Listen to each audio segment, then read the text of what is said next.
Hello students, कैसे हैं आप सभी। मैं संजू चौधरी आज आपको कक्षा 9 के सामाजिक विज्ञान के विषय में बताऊंगी। बच्चों, सामाजिक विज्ञान आप कक्षा 6, 7, 8 में पढ़ते ही चले आए हैं।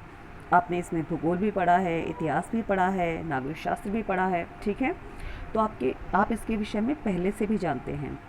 अब कक्षा 9 में आने के बाद आपकी एसएसटी में 4 किताबें हो जाती हैं, ठीक है। 4 किताबें एनसीईआरटी की 4 किताबें हैं, ठीक है, जो आप देख रहे होंगे।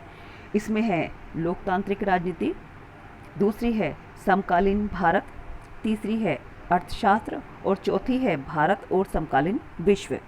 देखिए, इसमें जो भारत और समकालीन विश्व है ये आपका इतिहास है। दूसरा जो ये ऊपर है समकालीन भारत, ये आपका भूगोल है। तीसरा लोकतांत्रिक राजनीति, ये आपका नागरिक शास्त्र है। और चौथा जो इस बार 9th में आपका सब्जेक्ट जुड़ा है अर्थशास्त्र, जो आपने पहले अभी तक नहीं पढ़ा था वो अभी 9th में पढ़ने जा रहे हैं, वो अर्थशास्त्र, ठीक है। ये 4 किताबें आपकी सामाजिक विज्ञान की होती हैं, ठीक है। लेकिन आगे बढ़ने से पहले हम इसके विषय में जान लें कि हमारे इसमें कौन कौन से चैप्टर किस किताब में आते हैं, ठीक है। ये हमारी इतिहास की किताब है। इतिहास में हमारे 7 चैप्टर आते हैं, ठीक है। फ्रांसीसी क्रांति, यूरोप में समाजवाद, रूसी क्रांति, नासीवाद और हिटलर का उदय, जीविका, अर्थव्यवस्था एवं समाज, वन्य समाज एवं उपनिवेशवाद, आधुनिक विश्व में चरवाहे, किसान और काश्तकार, इतिहास और खेल क्रिकेट की कहानी। ये हमारा इतिहास का सिलेबस है, ठीक है। इसके बाद आता है हमारा भूगोल, ठीक है। ये भूगोल और भूगोल का जो हमारा सिलेबस है ये हमारी इसमें 6 चैप्टर हैं, ठीक है। 6 चैप्टर, जिसमें पहला है भारत आकार और स्थिति, दूसरा है भारत का भौतिक स्वरूप, तीसरा है अपवाह, चौथा है जलवायु, पांचवा है प्राकृतिक वनस्पति तथा वन्य प्राणी, छठा है जनसंख्या, ठीक है। इसके बाद इसमें आता है हमारा लोकतांत्रिक राजनीति।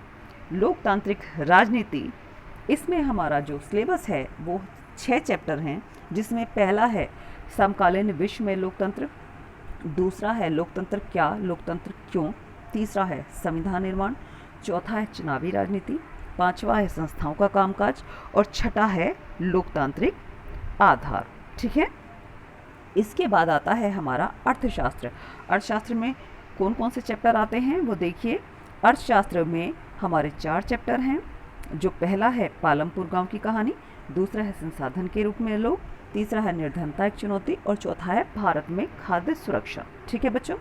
ये आपकी 4 किताबें और 4 किताबों के में पढ़ाए जाने वाले चैप्टर, ठीक है।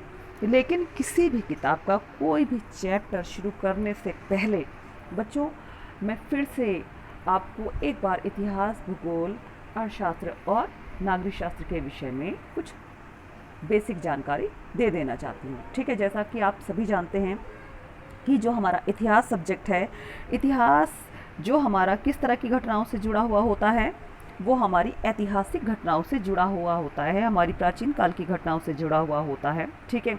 जो पहले हमारे पूर्वज थे, ठीक है, जो हमारी क्रांतियाँ हुई हैं, जो हमारे समाज सुधारक हुए हैं, जैसे गांधी जी हो गए, ठीक है, डॉक्टर भीमराव अंबेडकर हो गए, राजा राम मोहन राय हो गए, ठीक है, हमारी सभ्यता, हमारी संस्कृति, ठीक है, ये जो आप देख रहे हैं ये सब हमारे इतिहास के अंतर्गत आता है, ठीक है। इसके बाद आता है हमारा भूगोल। अब भूगोल यानी कि पृथ्वी से संबंधित, यानी कि पृथ्वी पर होने वाली गतिविधियाँ और प्रतिक्रियाएं। जैसे भूगोल में आप देख रहे हैं उल्कापिंड, ठीक है, आप जानते हैं पृथ्वी से संबंधित है, जलवायु से संबंधित है, मौसम से संबंधित है। ये सारी चीज़ें जो पृथ्वी से संबंधित होती हैं वो क्या होती हैं, भूगोल, ठीक है। हमारा सौर मंडल, ये सारी चीज़ें कहाँ संबंधित है, भूगोल से, ठीक है। ये हमारा ज्वार भाटा, ठीक है, और ये पृथ्वी का वायुमंडल, ये जितनी भी चीज़ें कहाँ से संबंधित होती, कहाँ इसकी हम कहाँ पढ़ते हैं इसके विषय में, भूगोल में पढ़ते हैं इसके विषय में, ठीक है। इसके बाद आती है हमारी लोकतांत्रिक राजनीति। लोकतांत्रिक राजनीति में हम क्या क्या पढ़ते हैं, यानी कि ये नागरिक शास्त्र में क्या क्या पढ़ते हैं, हम अपने नागरिक अधिकारों के विषय में पढ़ते हैं, भारत के संविधान के विषय में पढ़ते हैं, हमारे मौलिक कर्तव्यों के विषय में पढ़ते हैं, हमारे अधिकारों के विषय में पढ़ते हैं। ठीक है, इन सब का अध्ययन कहाँ होता है? लोकतांत्रिक राजनीति में। इसके बाद जो हमारा आता है वो आता है हमारा अर्थशास्त्र। अर्थशास्त्र क्योंकि आपके लिए एक नया विषय है, ठीक है, तो मैं बता दूं, अर्थशास्त्र यानी कि जिसमें धन से संबंधित क्रियाएं होती हैं, मतलब हमें अपनी आर्थिक स्थिति को कैसे सुधारना है, कैसे आगे लेकर जाना है, कैसे प्रोग्रेस करनी है, कैसे उन्नति करनी है, हम क्या करें, क्या व्यवसाय करें, क्या अगर किसान है तो कैसा बीज डालें, ठीक है, फसल को किस तरह से पैदा करें, कैसी पैदावार होगी, है ना। ये सारी चीज़ें यानी कि हमारी आर्थिक स्थिति को ऊपर की तरफ ले जाने वाली जो बातें होती हैं वो अर्थशास्त्र में होती हैं। ठीक है, हम पैसा कैसे कमाएं, धन से संबंधित आने वाली जितनी भी प्रक्रियाएं हैं, ठीक है, जितनी भी आर्थिक क्रियाएं हैं वो क्या है, कहाँ उनकी हम पढ़ाई करते हैं, उनकी पढ़ाई हम अर्थशास्त्र में करते हैं। ठीक है, तो बच्चों आप समझ गए होंगे कि आपकी सामाजिक विज्ञान की 9th में 4 किताबें हैं।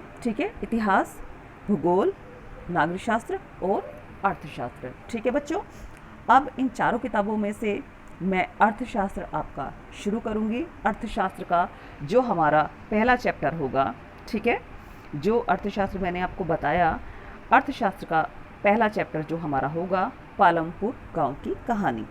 अब अगले आने वाली वीडियो में मैं आपको पालमपुर गांव की कहानी के विषय में बताऊंगी। ठीक है बच्चों, ओके, थैंक यू।